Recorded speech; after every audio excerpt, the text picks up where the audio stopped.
कौमी असम्बली इजलास में शिरकत के लिए मौलाना फजल रहमान पार्लियामेंट हाउस पहुंच गए हैं। इजलास कुछ देर में शुरू हो जाएगा, जिसमें 26वीं आईनी तरमीम पेश की जाएगी। वाज़ेह रहे कि इससे कबल ऐवान बाला यानी सेनेट में इसकी शिकवार मंजूरी दी गई है, जिसके बाद कौमी असम्बली का इजलास बुलाया जाना था। मनाजिर आप डॉन की स्क्रीन पर देख सकते हैं कि कौमी असम्बली इजलास में शिरकत के लिए मौलाना फजल रहमान पार्लियामेंट हाउस पहुंच गए हैं। बिल्कुल समिया, ये मनाजिर आप देख रहे हैं अपने टेलीविजन स्क्रीन पर। कौमी असम्बली इजलास में शिरकत के लिए मौलाना फजल रहमान पार्लियामेंट हाउस पहुंच चुके हैं, जिनका काफ़ी ज़्यादा इंतजार किया जा रहा था। और अपने नाज़रीन को बताते चलें कि सेनेट से मंजूरी के बाद अब ये 26वीं आईनी तरमीम का जो मामला है ये कौमी असम्बली में पेश किया जाएगा। और इसमें कौमी असम्बली में शिरकत के लिए मौलाना फजल रहमान पार्लियामेंट हाउस में पहुंच चुके हैं, जिनका काफ़ी ज़्यादा अहम किरदार इसमें नज़र आ रहा है।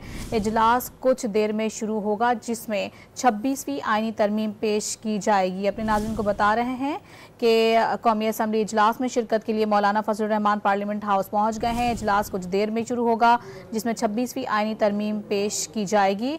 और ये मनाजिर आप देख रहे हैं पार्लियामेंट हाउस के हैं, जहां पर आपको बताएं कि मौलाना फजल रहमान पहुंचे हैं।